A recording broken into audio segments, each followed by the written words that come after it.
நல்லா கேளுங்க, சபையில அந்நிய பாஷையில கண்டிப்பா பேசணும். அது 120 பேர் இல்ல, 1,00,00,000 பேர் இருந்தாலும் அந்த இடத்துல அந்நிய பாஷையில பேச, அந்த இடத்துல தான் ஆண்டவருடைய வல்லமை பெருகும். ஒரு முறை ஒரு பிசாசு பிடிச்ச ஒரு பெண்ணை கொண்டு வந்தாங்க. அது படப்பை பகுதியில் இருக்கிற பிசாசு. அந்த எல்லைக்குள்ள இருக்கிற மற்ற ஜனங்களை என்ன பண்ணோம், இது போய் ஜெபிக்கிறவங்க, ஊழியம் செய்யறவங்க, மெயினா இவர்களை தான் தான். அப்படி அந்த எல்லைக்குட்பட்ட ஆவிகளில் ஒன்று அந்த பிள்ளையை பிடிச்சிருச்சு. அப்ப அந்த பிள்ளையை ஜெபிக்க கூட்டு வரும்போது அந்த பிள்ளைக்குள்ள இருக்கிற அந்த ஆவி சொல்லுது, எங்களுடைய வேலை என்னன்னா இந்த அபிஷேகத்துல இருக்கிற சபையை தான் நாங்க தாக்குவோம். முதல்ல யாரெல்லாம் அப்படி கொஞ்சம் அபிஷேகத்துல நிரம்புற மாதிரி தெரியுதோ அந்த சபைக்குள்ள நாங்க ஒவ்வொரு வாரமும் ஒவ்வொரு கூட்டத்திலையும் நாங்க நுழைவோம். நான் கேட்டேன், என்ன மாதிரியான ஆவிகள்லாம் நுழைவீங்க?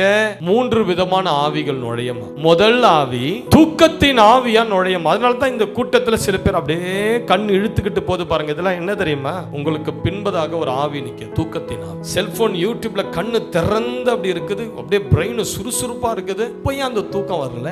சபையில வந்து உட்கார்ந்தா ஒரு தூக்கம் அப்படி இழுக்குது. அப்படி தூக்கம் இழுக்குதுனாலே ஒன்னு புரிஞ்சுக்குங்க, ஏதோ ஒரு ஸ்பிரிட் உங்க பக்கத்துல வந்துடுச்சு.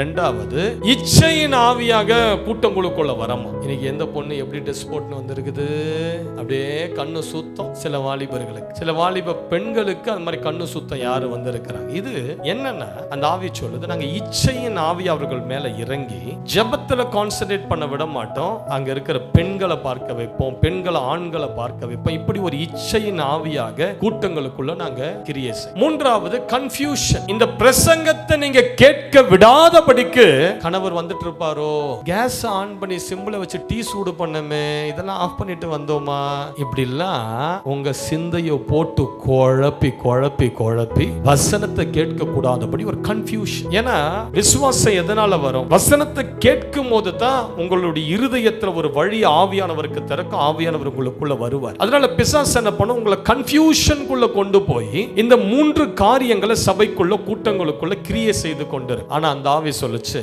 ஆனா உன்னுடைய சபைக்குள்ள நாங்க வரணும்னு நினைச்சா முடியல. ஏன்னா நீ இந்த ஜனங்களை அந்நிய பாஷையில பேசு பேசுன்னு கையை தட்டி ஆவியில நடத்துற பாரு, அந்த நேரத்துல உன் கூட்டம் முழுவதும் அக்கினிமயமான தூதர்கள் இறங்கி நிக்கிறதுனால எங்களால இந்த கூட்டத்துல நாங்க எதை செய்யணும்னு நினைக்கிறோம், எங்களால செய்ய முடியல.